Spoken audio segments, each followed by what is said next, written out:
As you all know, National Security Advisor Jake Sullivan is here. He's going to take your question, preview Asia, and he has a hard out at 2:30, so we're going to try and get him out of here. Okay, all yours.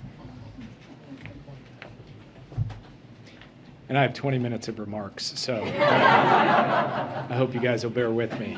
I actually do have a number of things to get through because we have quite a stretch ahead here with respect to the President's foreign policy and national security priorities. Very good to be back with you guys today. Today, Finland and Sweden submitted their applications for NATO membership. President Biden has welcomed those applications, and he looks forward to working with NATO allies and with Congress on a swift accession process. Oh, sorry.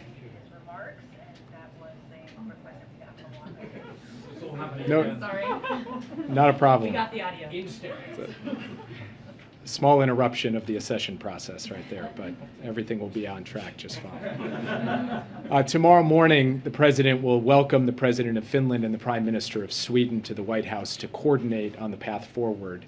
And the three leaders will also have the chance to compare notes on our united efforts to support Ukraine and its defense against Russia's brutal invasion. They will also have the opportunity to speak to the press and the public to affirm our shared vision for a peaceful and secure Euro-Atlantic region. This is a historic event, a watershed moment in European security. Two nations with a long tradition of neutrality will be joining the world's most powerful defensive alliance, and they will bring with them strong capabilities and a proven track record as security partners. And President Biden will have the opportunity to mark just what a historic and watershed moment this is when he meets with them tomorrow. After that meeting concludes, President Biden will board Air Force One for a trip to the Republic of Korea and Japan. This will be his first trip as president to the Indo-Pacific, and it comes at a pivotal moment. President Biden has rallied the free world in defense of Ukraine and in opposition to Russian aggression. He remains focused on ensuring that our efforts in those missions are successful. But he also intends to seize this moment, this pivotal moment, to assert bold and confident American leadership in another vital region of the world, the Indo-Pacific. That began last week with his hosting of the U.S.-ASEAN Summit here at the White House, where he welcomed 9 leaders from Southeast Asia for a substantive set of meetings that covered a diverse agenda from economics and security to technology and energy. President Biden made a series of significant announcements to show that when it comes to engagement with ASEAN, we're not just talking the talk, we're walking the walk as well. This week, the President turns his attention to Northeast Asia. And on this trip, he'll have the opportunity to reaffirm and reinforce 2 vital security alliances, to deepen 2 vibrant economic partnerships, to work with 2 fellow democracies to shape the rules of the road for the 21st century, and to thank his allies in Korea and Japan for their remarkable and in some ways unexpected contributions to the effort to support Ukraine and to hold Russia accountable. In Korea, President Biden will meet with the newly inaugurated Korean president, President Yoon, who campaigned on the platform of strengthening the U.S.-ROK alliance and on improving relations between the ROK and Japan. President Biden will engage with technology and manufacturing leaders in Korea who are mobilizing billions of dollars in investment here in the United States to create thousands of good-paying American jobs. He will see American and Korean troops standing shoulder to shoulder in defense of our collective security and consult on the challenge posed by the DPRK's nuclear and missile programs. And he will highlight the truly global nature of the U.S.-ROK alliance, from climate and energy and technology to economic growth and investment. In Japan, President Biden will meet with Prime Minister Kishida and his team, and we believe that the U.S.-Japan alliance at this moment under these 2 leaders is at an all-time high. This visit can take us even higher. The 2 leaders will consult on the broad and deep economic relationship between our 2 countries, as well as on a range of regional and global security issues. We'll also cover the DPRK, as well as a number of other security issues, both in the Indo-Pacific and more broadly around the world. The U.S.-Japan alliance is the cornerstone of peace and stability in the Indo-Pacific, and Japan's contributions as a security partner are rightly growing as the regional security picture becomes more challenging and dynamic. President Biden and Prime Minister Kishida will also be able to compare notes on the G7 agenda as the G7 summit approaches next month in Germany. In Japan, President Biden won't just have a bilateral program. He'll also have the opportunity to participate in the second in-person Quad summit, following on the summit he hosted here in Washington last September. He will do this alongside the Prime Minister of Japan, the Prime Minister of India, and the Prime Minister of Australia. And we believe that this summit will demonstrate, both in substance and in vision, that democracies can deliver and that these four nations working together will defend and uphold the principles of a free and open Indo-Pacific. While he's in Tokyo, President Biden will also launch a new, ambitious economic initiative for the region, the Indo-Pacific Economic Framework. IPEF, as we affectionately call it, is a 21st century economic arrangement, a new model designed to tackle new economic challenges, from setting the rules of the digital economy to ensuring secure and resilient supply chains, to managing the energy transition, to investing in clean, modern, high standards infrastructure. President Biden will be joined in person by the Prime Minister of Japan for the launch of IPEF, and virtually by leaders from a number of Indo-Pacific partners, from down under to Southeast Asia to Northeast Asia. On security and economics, on technology and energy, on investment and infrastructure, we think this trip is going to put on full display President Biden's Indo-Pacific strategy, and that it will show in living color that the United States can at once lead the free world in responding to Russia's war in Ukraine, and at the same time chart a course for effective, principled American leadership and engagement in a region that will define much of the future of the 21st century. And with that, I'd be happy to take your questions. Yeah. Thanks so much. Can you talk to us about Turkey and what the administration is doing, and what conversations you might be having with Turkey about their plans to block Finland and Sweden's applications? Is there a deal to be struck with Turkey? We're confident that at the end of the day, Finland and Sweden will have an effective and efficient accession process, that Turkey's concerns can be addressed. Finland and Sweden are working directly with Turkey to do this, but we're also talking to the Turks to try to help facilitate. I spoke with my counterpart today. Secretary Blinken is meeting with his counterpart, perhaps as we speak, in New York. And we feel very good about where this will track to. And President Biden will express that confidence, as we believe the President of Finland and Prime Minister of Sweden will express that confidence tomorrow. Yeah. The Korean media is reporting that President Biden will meet with former President Moon Jae-in during his visit to Seoul. Is that accurate? We don't have a meeting scheduled with President Moon at this time. Have there been any discussions between U.S. officials and Korean officials about Moon Jae-in potentially taking on a special envoy to North Korea-like role? I'm not familiar with any discussions along those lines. Yeah. In the statement today welcoming Finland and Sweden's application to NATO, almost at the very end, it said that while their applications for NATO membership are being considered, the U.S. will work with Finland and Sweden to remain vigilant against any threats to our shared security and deter and confront aggression. Does that mean that the U.S. is extending the NATO security umbrella to them while their applications are in process? Article 5 only kicks in once all 30 allies have ratified the accession protocols and they become full-fledged members of the alliance. But the United States is prepared to send a very clear message, as are all of our European allies, that we will not tolerate any aggression against Finland or Sweden during this process. And there are practical measures that we can take along those lines that Secretary Austin will coordinate with his counterparts in both Finland and Sweden. Yeah. Jake, two questions, one on the accession and one on your trip. So when the initial NATO expansion happened, of course, there was a huge debate in Washington about whether it was a good idea or not. Remember, Ken himself wrote in the New York Times that he wasn't in favor of it. Was there any similar debate that went underway here about whether or not bringing Finland and Sweden in was a good idea, or whether it would further corner Putin? And on the trip, tell us a little bit about what you know on the evidence that North Korea may attempt either a nuclear test, hard to imagine what they would accomplish by a seventh test, or a missile launch, and what your preparations are if that happens during the trip. On the first question, President Biden posed the question to his national security team, to his cabinet principals who cover national security, as to whether they supported the accession of Finland and Sweden, and for them to consider the risks as well as the benefits of bringing Finland and Sweden into the alliance. Unanimously, President Biden's national security team emphatically supported the entry of Finland and Sweden into the NATO alliance on the grounds that they have already proven themselves as highly capable security partners.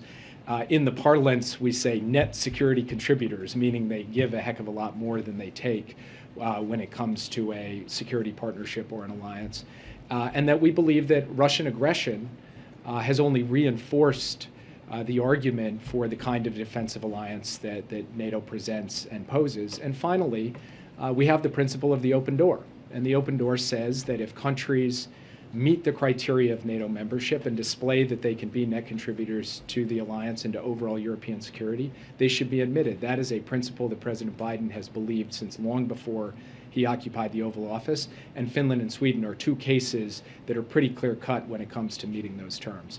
With respect to the issue of North Korea, we've said from this podium, we've said at the State Department, and we've indicated in quite clear terms that our intelligence does reflect the genuine possibility that there will be either a further missile test, including long-range missile test, or a nuclear test, or frankly both, in the days leading into, on, or after the president's trip to the region. We are preparing for all contingencies, including the possibility that such a provocation would occur while we are in Korea or in Japan. We are coordinating closely with our allies in both Korea and Japan on this. We have spoken with counterparts in China. I spoke with my Chinese counterpart this morning and covered this issue of the DPRK. And we are prepared, obviously, to make both short and longer term adjustments to our military posture as necessary to ensure that we are providing both defense and deterrence to our allies in the region, and that we're responding to any North Korean provocation. Yes. Jake, thank you. Two questions on different topics.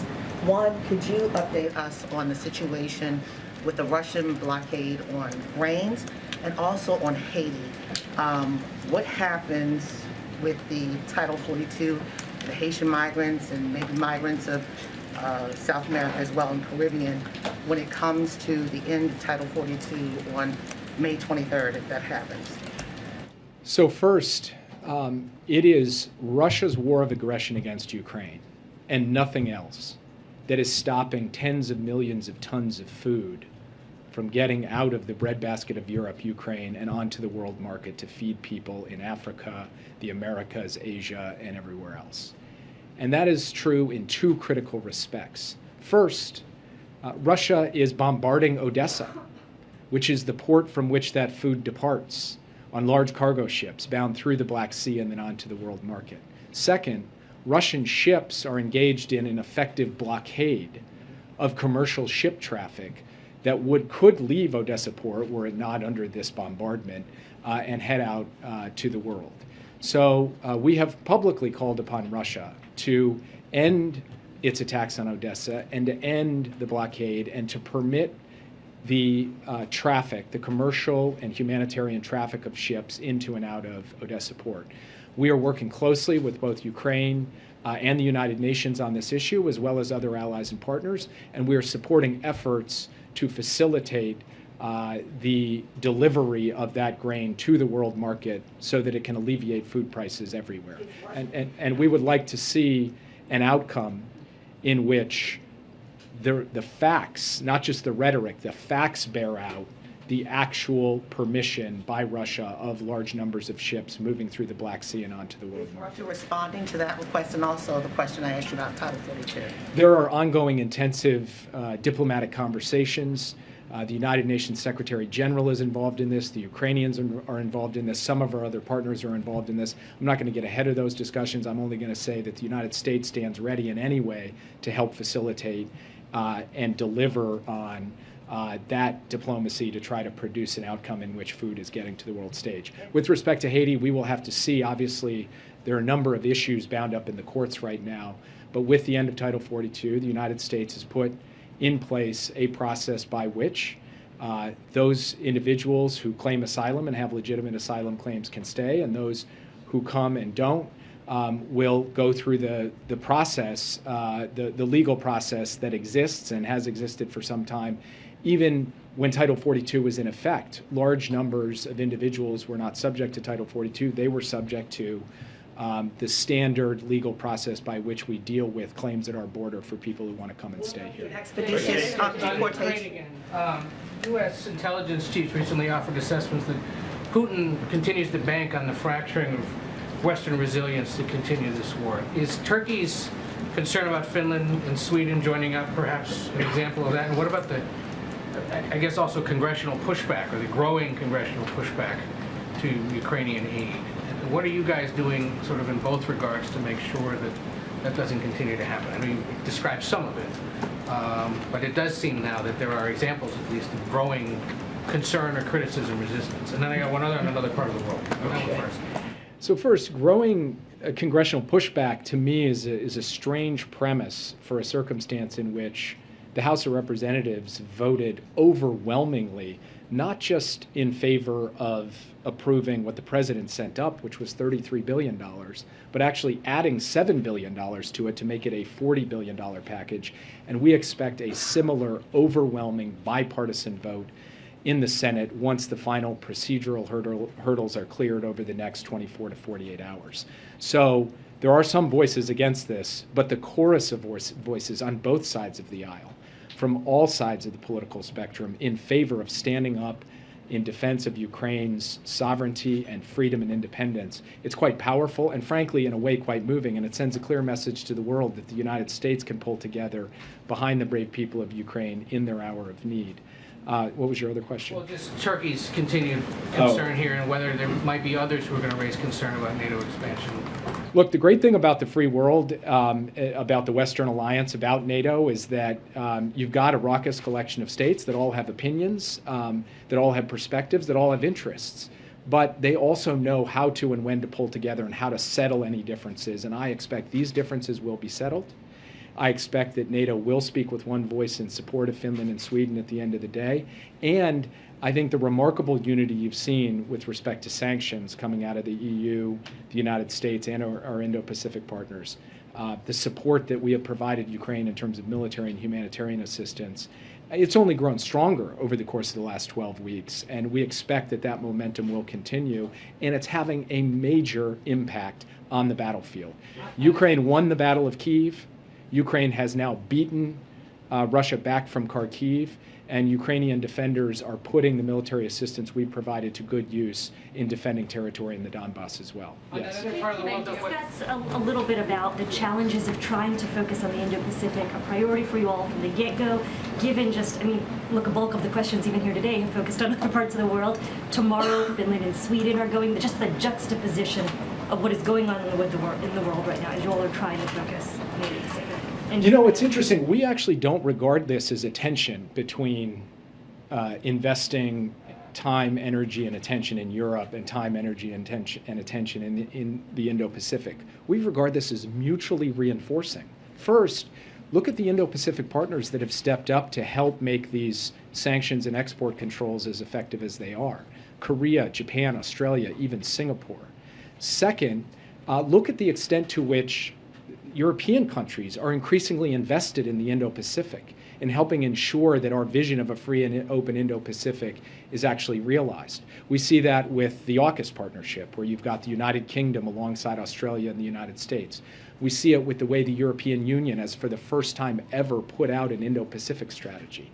And so actually, we think that there is something quite evocative about going from meeting with the President of Finland and the Prime Minister of Sweden to reinforce the momentum behind the NATO alliance and the free world's response in Ukraine, and getting on a plane and flying out to the Indo-Pacific, not just to deal with security issues, but to unveil a new far-reaching economic initiative, to host a Quad summit that will cover climate and cyber and emerging technologies, and to deal with Korea and Japan on issues that actually affect working people here in the United States, including major investments that will create jobs in states across the country. So for us, there is a certain level of integration and a symbiosis in the strategy we are pursuing in Europe and the strategy we're pursuing in the Indo-Pacific.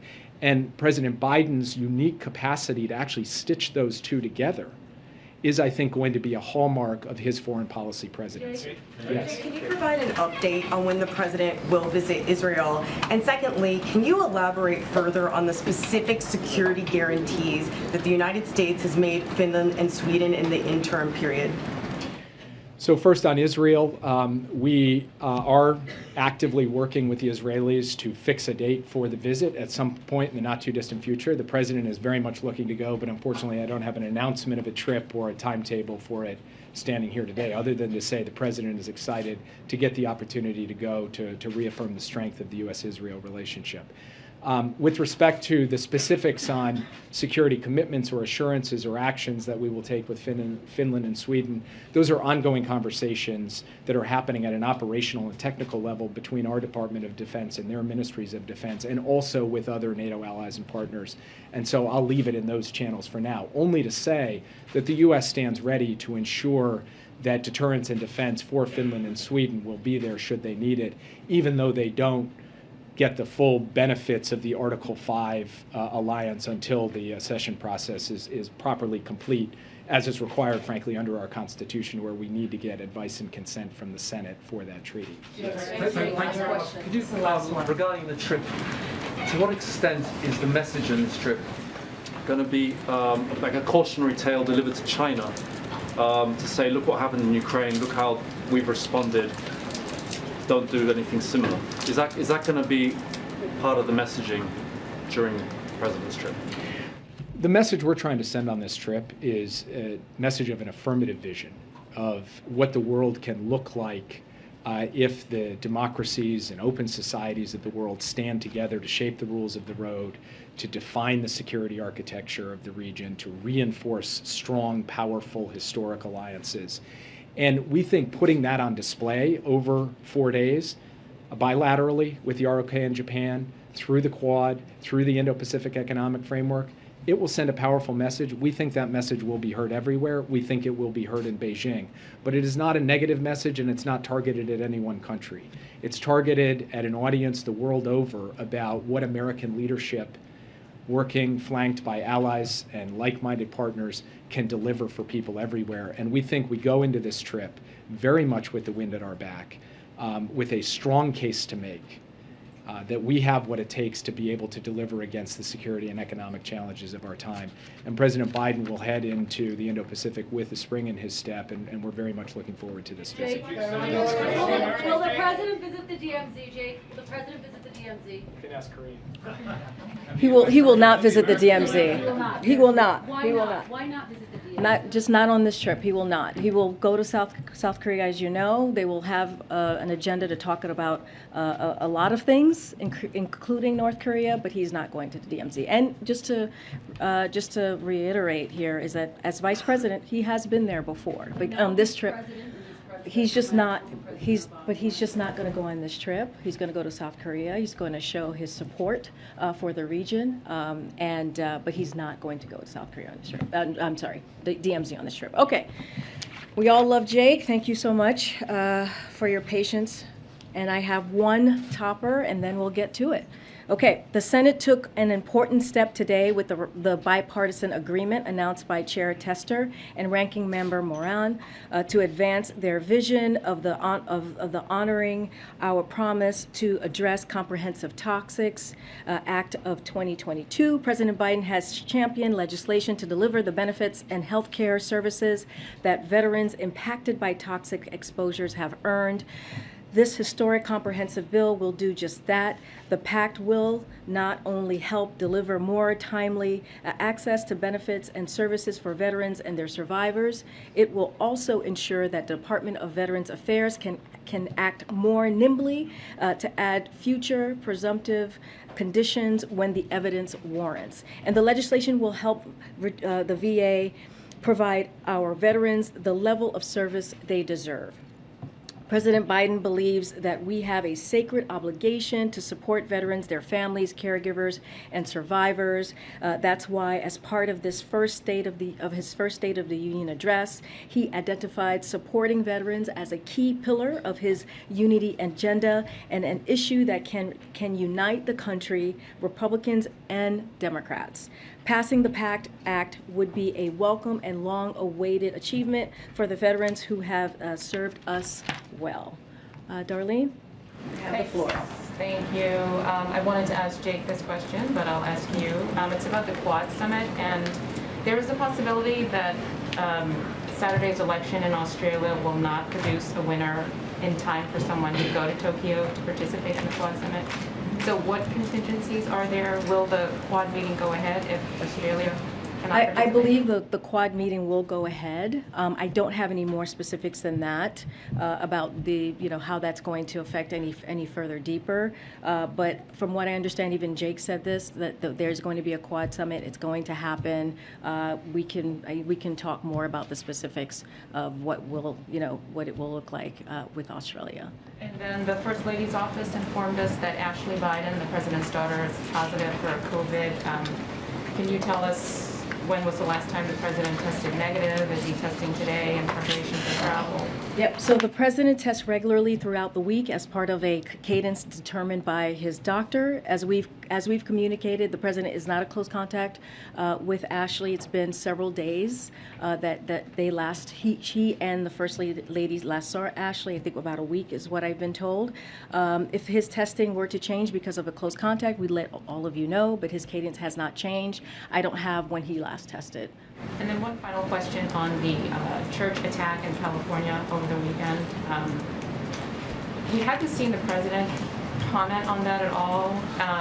Is he concerned that what happened there could somehow destabilize relations between Taiwan and China? Does he have any plans to call or reach out to Taiwan or China or anything like that? So I don't have any calls to preview of calls with Chinese and Taiwan as it relates to this particular case. Our thoughts are with all of those affected by gun violence, including all the incidents, the other incidents that happened this weekend in Houston, in Milwaukee, in Chicago, and as we know in Buffalo. Federal law enforcement is supporting as needed, and the White House has been in touch with local leaders. These shootings, and of course the one in Buffalo, as the president and the First Lady went to grieve with the community yesterday, as all of you know, are a sad reminder of how important it is to redouble our fight against gun violence and violent crime. And as part of the president's comprehensive strategy to fight gun crime, we're putting more cops on the beat, as you've heard us say this past year and a half, as we're talked about gun comprehensive approach here, cracking down on firearms trafficking, investing through the ARP and community programs to prevent crime. But I don't have any more to share on any calls that may have occurred. Okay, I'm going to go to people who haven't asked a question. Go ahead, Ashley. Thank you. Two questions. Following up on Darlene and Ashley Biden having COVID, she's in good company in this White House in that the Vice President had it, the second gentleman had it, you had it, Jen Psaki had it twice, a number of top cabinet officials had it, a number of other aides in the West Wing, and no one so far that I can remember has been deemed a close contact of the president. Why are none of these people close contacts of the president and his sister, actually, including family members? And also, are there steps that the president is taking beyond the CDC guidelines that you could lay out? Are meetings in the Oval being kept under 15 minutes? Is everyone masked? Well, I'm glad to be said I was in good company. Appreciate that. So it is, we take extra precautions. To your last question, I'll answer that first, here at the White House. And we've said this before when we're in the meeting. I was in a meeting with the president earlier today. I got tested first. I put my mask on and we socially distanced. Those are the extra protocols that we do take with the president and all the principals, not just him, just to make sure that we just take that extra added step there. Look, the close contact is as it's deemed by CDC. And he hasn't seen Ashley in several days. And it's also, there's a time component to how long that person was in the room. We all wear masks. Yeah, I mean, the way if there was a close contact or he's a close contact of someone, we would let you know. And on guns, yesterday when he was leaving Buffalo, the president said, I've got to convince the Congress that we should go back to what I passed years ago. I just want to confirm that he was referring to the 1994 assault weapons ban. And my question is, when he was the point person for President Obama after Sandy Hook, mentioned to me, which went far less far than an assault weapons ban, failed. What makes him think that he could get that through when so far no meaningful legislation has gone through in the past decade. I mean, look, this is what the president said yesterday, right? He understands it's not going to be easy, but he knows that there's more to do. Our country is facing an epidemic that is very real, as we have seen this past weekend. This gun violence is costing lives every single day. And so, when he was in Buffalo, we saw examples of that. He talked to the family, talked to them in a very personal way. And this is a top priority for the president, as it's been throughout his career. As you just mentioned, he mentioned his own legislation that he passed. Look, the president continues to urge Congress to act to pass universal background checks, to keep guns out of the wrong hands, and to renew a ban on assault weapons and high-capacity magazines to keep weapons off our streets. It's not going to be easy. He understands that, but he's going to continue to work very hard to make that happen. But I do want to add, Ashley, is that this administration has done more on gun violence reform via executive action than any other president in its first year in their administration. So that is his commitment in what he's done just this year and a half. Go ahead. Thanks, Karine. Jake mentioned his conversation with his Chinese counterpart this morning. The readout you guys gave was pretty sparse, and so I was wondering if you could give any more details of that conversation, particularly a sort of update on how the White House is seeing China's actions towards Russia in light of Ukraine. I know that I don't have any more to read out outside of what was put out by us earlier today. I'm just going to keep it to that readout. Jake has spoken to this before about China and their relationship with Russia. We haven't seen any evidence of any like material that has been provided to Russia. That continues to be the case. I don't have any more to add. I wanted to ask about a pair of bills on Capitol Hill right now. Sure. Both being forwarded by House Democrats. One is a Consumer Fuel Price Gouging Prevention Act, and the other is this domestic terrorism legislation. I haven't seen statements of administration policy on either, and I'm wondering how supportive the president is, particularly on the domestic terrorism legislation. He kind of, on the tarmac yesterday, seemed to say that he didn't think it was necessary. So on the gas price gouging legislation that you just mentioned, look, the president welcomes all ideas to protect consumers and to make sure that oil companies aren't taking advantage of Putin's war and are competing fairly. He's been very clear on that. President Biden has been also very clear that no company should be engaging in unfair practices to hike prices on American consumers.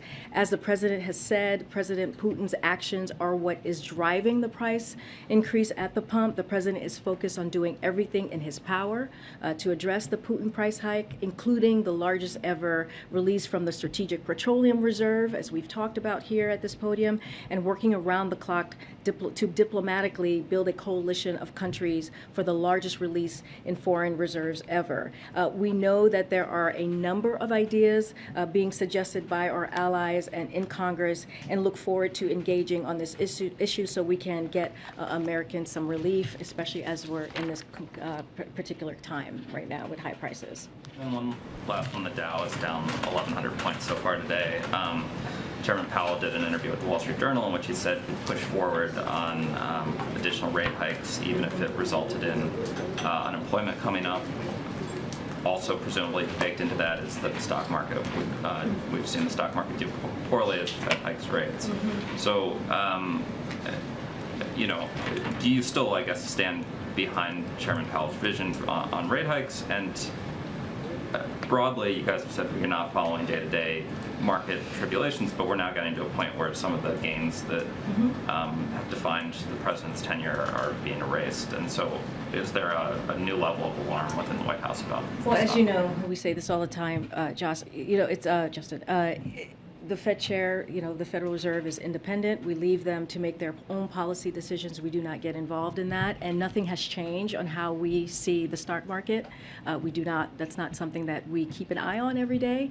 So I'm not going to comment about that from here. I do want to touch on base on the domestic terrorism and what the president said yesterday about about domestic terrorism. Look, it's a growing and evolving threat, and one that the Biden administration has taken very seriously. quickly since our first day in office. We have said we have been studying the details of different proposals, and there are a range of ideas that have been proposed in Congress that could improve our ability to detect and respond to these threats. What the president was specifically referring to yesterday when he was on the tarmac was the set of existing laws on the books that provide law enforcement with authorities to investigate and prosecute domestic terrorism and hold those who commit hate-filled attacks accountable. As part of our national strategy for countering domestic terrorism, we increased our support for federal, state, and local law enforcement as they address domestic terrorism nationwide, including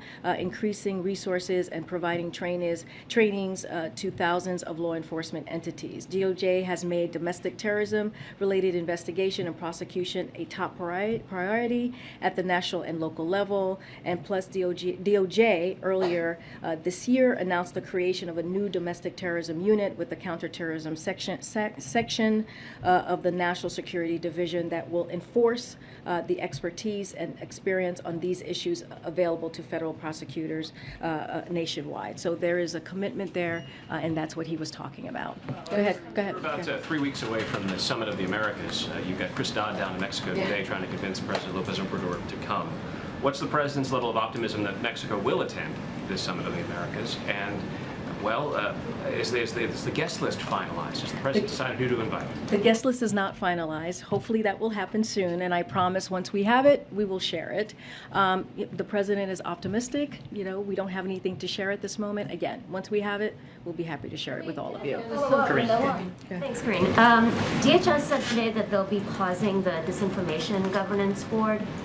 Did the White House play a role at all in perhaps expressing frustration on how it was rolled out, or express any involvement in how, and whether or not it should be paused? And then also some experts have said that it was sort of set up to fail the way it was rolled out. Do you have a response to that? So the board has never convened. It never convened, and the board is yes, the board is pausing in the sense that it will not convene while former Secretary Chertoff and former Deputy AG Gorlick do their assessment. But the departments work across several administrations to address disinformation that threatens the security of our country is critical, and that will indeed continue. And again, neither Nina Jankovic nor the board have anything to do with the censorship or with removing content from anywhere. Their role is to ensure that national security officials are updated on how misinformation is affecting the threat environment. She has strong credentials and a history of calling out misinformation from both the left and the right, and that's our focus. Did the White House play a role at all in whether it should be paused or what should happen with the board? No. First of all, like I said, this is what's happening. There is a pause. We did not have an involvement in this at all. Just another quick question. Congressman Schrader, who received a rare endorsement from the president in a Democratic primary, is on track to lose. What does that say about the power of the president's endorsement? I mean, look, as it comes to, I have to be careful about what I can say here. But the race in Oregon was focused on just how much each candidate supported the president. That's what we saw in this particular race. His counterpart in the race, McLeod Skinner, ran on an agenda of President Biden's priorities, including lowering the price of prescription drugs and tackling climate change and the fossil fuel pledge. Her support for President Biden extends back to 2020 election when she said he's the guy. He knows how to choose a great team. On the campaign trail, McLeod Skinner has sought to tie herself to President Biden and paused and praised his presidency. Even on day one, President Biden endorsed Representative Schrader. McLeod Skinner wrote, "I respect Biden's work to tackle COVID-19 and rebuild our economy." In February, McLeod Skinner praised President Biden's effort at diplomacy around the situation in Ukraine. McLeod praised President Biden's plan to lower health and care costs, elder care costs, child care costs, and prescription drug costs as a transformative investment in the future of Oregon's families. So that's how we see it. We think both sides were very much supportive of the president. Thank you. Just to follow up, though, I mean, the question is this: both of them had similar platforms, to your point. Yep. And yet, President Biden endorsed one of them, and that candidate is on track to lose. So, are there concerns within the president? And I know you can't speak to the politics of this.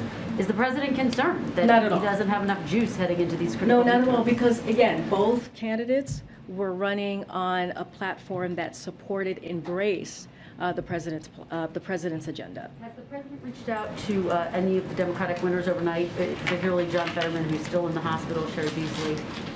I don't have any calls to read out, but I do believe the one thing that I can say here is that he spoke last night. The president did speak to Giselle Fetterman and wish the lieutenant governor a speedy recovery.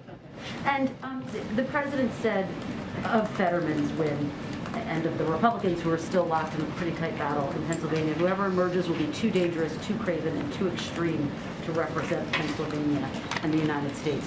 Do the Democrats run the risk of underestimating the Republican Senate nominee in Pennsylvania? Look, and gubernatorial nominee? You know, the president remains really focused on delivering for the American people. And what you see from congressional Republicans and what you see from the GOP is the plan for American people is to raise taxes in the middle class, to sunset Social Security and Medicare, and to take away a woman's right to reproductive health care. He's going to speak against that. He is going to continue to speak for the American public. And so he's not going to stay quiet.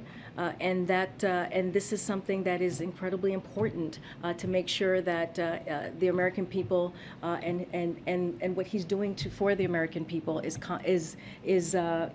made sure that it happens, right? What the other side is trying to do is trying to stop us from trying to lower cost for folks, as I just laid out. And just very quickly, Senator Raphael Warnock saying that he's coming to the White House to meet with the president today. Can you talk a little bit about that, about the student loans? And is the president open to increasing the forgiveness rate? It seems like he's in the $10,000 range.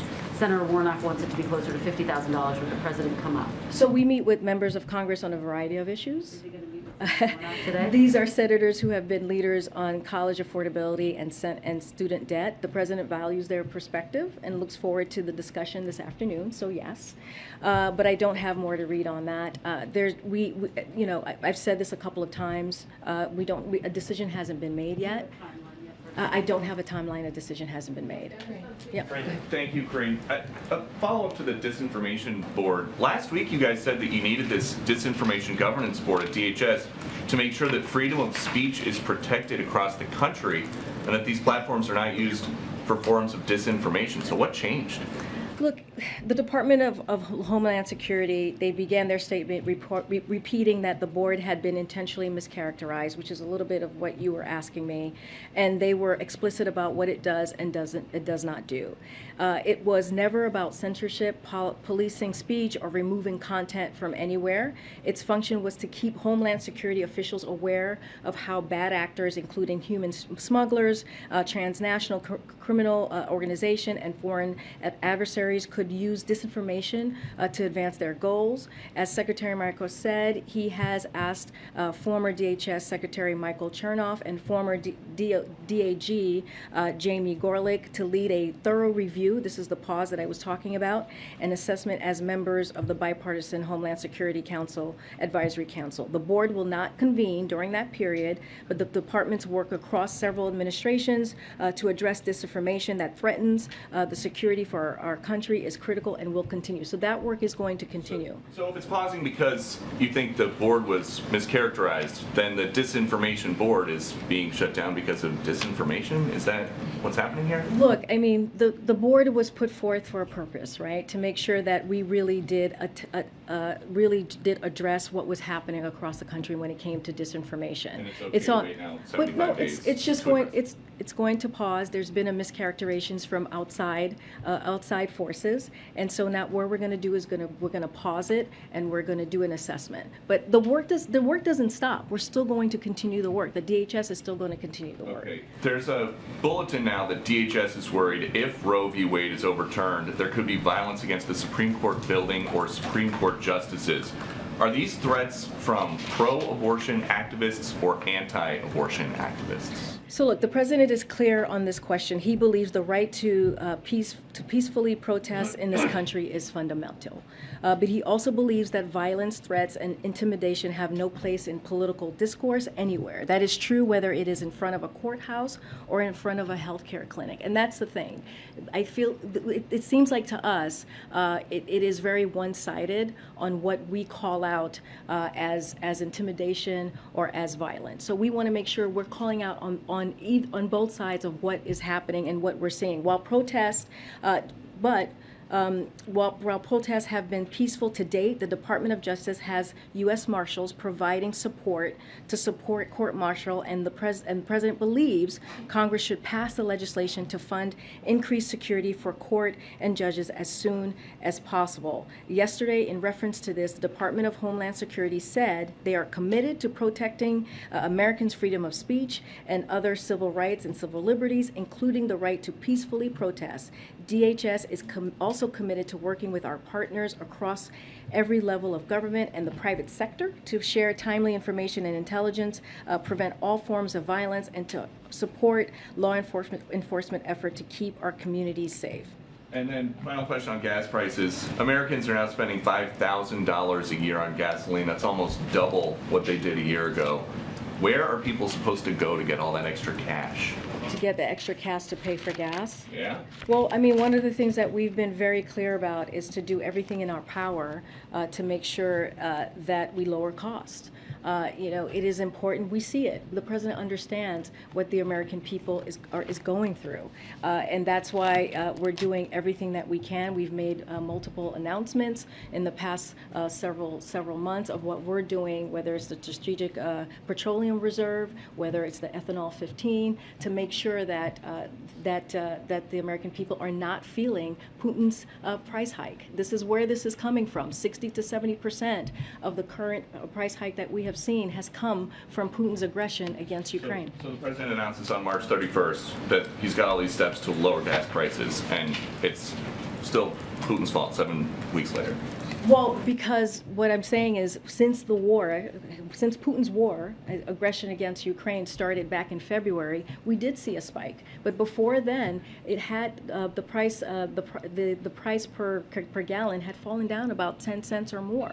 And then Putin started his aggression on Ukraine, his violent aggression on Ukraine against their democracy, against their sovereignty. And we saw the facts show it went up about 60 to 70%. So it is Putin's tax hike. This is what we're talking about. On that same subject, on inflation. At some point. Sure. Thank you. The inflation concerns are now rubbing off on quarterly earnings reports for a lot of big companies. Target, for example, today says it missed its estimates because of increased costs of transportation and gas. That's part of what's driving this at least 1,100-point drop in the Dow so far. What would you say, what does the White House say to investors and everyday Americans who are concerned that there's no end in sight to these price hikes? Look, I'm not going to speak to the stock market, but, this is something that is very important to the president when it comes to inflation and making sure that we lower costs for the American people. Last week, we announced new steps with private sector to lower the price of high-speed internet for tens of millions of Americans.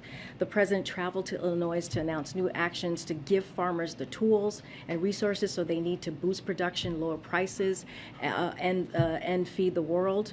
The nonpartisan Congressional Budget Office found that the deficit fell by $1.5 trillion this year, putting us on track for the fastest deficit reduction in any year on record. These actions build on other actions the president has taken to lower costs in recent weeks. Again, this is to address Putin's price hike at the pump. The president, as I was saying, allies and partners around the world, they came together. I was talking about the Strategic Petroleum Reserve, the 1 million barrels of oil per day for the next 6 months. grants in addition to the 60 million barrels of oil from other countries' reserve. I talked about the E15 gasoline that we have allowed to happen so that it could be sold this summer. The president also announced administrative actions to save hundreds of thousands of families hundreds of dollars per month by fixing the Affordable Care Act's family glitch. These are the things that we have been working on. This president has been working on for the past several months, understanding that it is important to lower the cost for American families, and we're going to continue to do that. I'm going to try and go to the back. Go ahead, you, sir. Thank you very much. Thanks a lot. Oh, yeah, go ahead. Go ahead. Can you talk a little bit about President Biden's long-term thinking on Ukraine? There's a possibility this war could go on for months or years. And what is the president's commitment to supplying weapons to Ukraine in the long term? Well, as you know, there is a supplemental.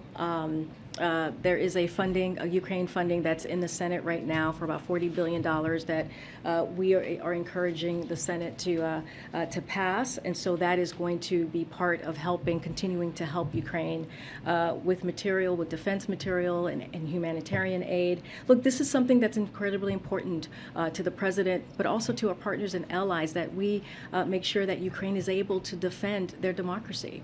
It is important for us as a country, as a leader, in this world, to make sure that we're doing everything that we can so that happens. What is happening in Ukraine, defending their democracy, defending their territorial integrity, defending their sovereignty, affects us all. And so this is something that we are going to continue to be partners with our allies, our partners. Jake was talking about the NATO alliance and how strong they are, how unified, how they're speaking in one voice in a way that we have not seen in years. And so this is something that we need to continue to be a leader on, and that's what he believes. And it's important to make sure that we protect our country's democracy. Making if Putin escalates after Finland and Sweden join NATO? Well, I'm not going to go into hypotheticals. We're going to focus on what's happening here and now. Again, I think one of the things that we have to remember, this is a war that Putin started. This is a war, his aggression, his very violent war that we have seen. The Ukrainians and their government have fought very bravely, and we've seen that with Kharkiv. We've seen that what they've done in Kiev. It is remarkable what they have been able to do in fighting back this aggression against their country.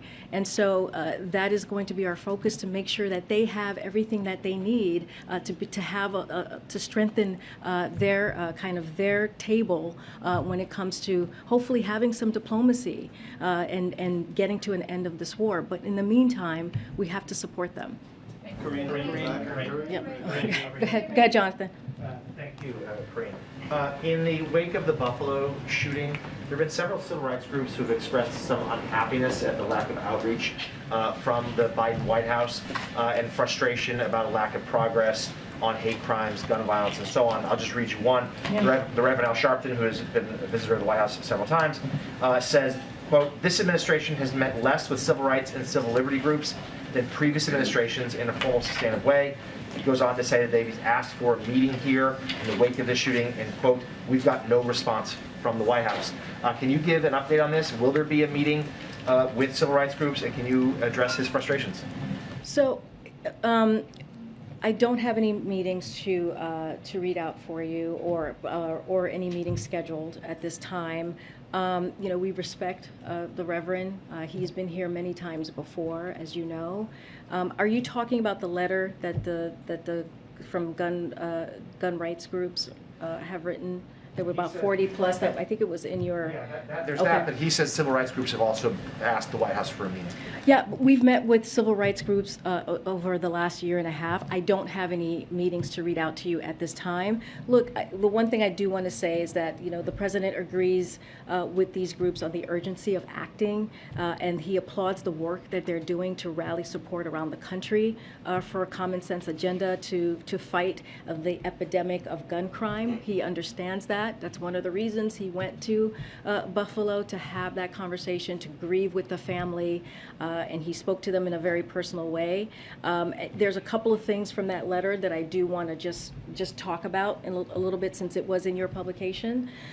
He agrees that innovative neighborhood-based crime prevention programs like community violence intervention need to be at the core of our toolkit to make our common sense safer. That's why the president has unlocked existing money within the government to invest in community violence intervention. That's why he secured more money for that in his 2022 budget, and that's why he's calling for a significant increase in funding in his 2023 budget. He is calling for a $5 billion investment over 10 years. The president also is going to continue to call on Congress. He talked about this yesterday when he was in Buffalo, to pass common sense gun violence legislation that would keep weapons off our streets and keep guns out of the hands of criminals. We're working closely with Leader Schumer and Speaker Pelosi on this and other issues, and we'll defer to their judgment on legislative mechanics, give them space to work on that and to do that. And finally, on the question of a gun violence coordinator, I was asked that yesterday. I think I was asked specifically about an office.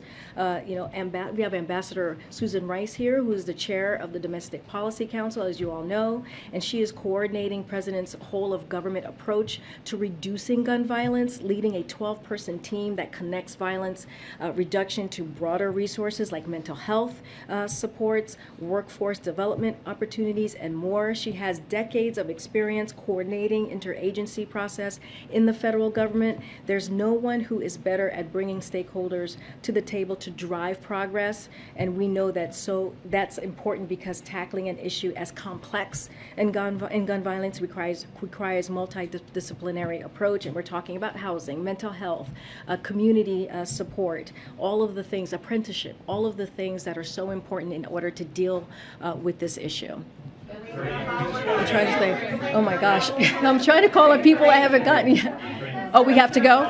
All right, guys, I'm so sorry. We have to go. But we will, hopefully I'll see some of you in Asia. All right. Have a good trip. Bye.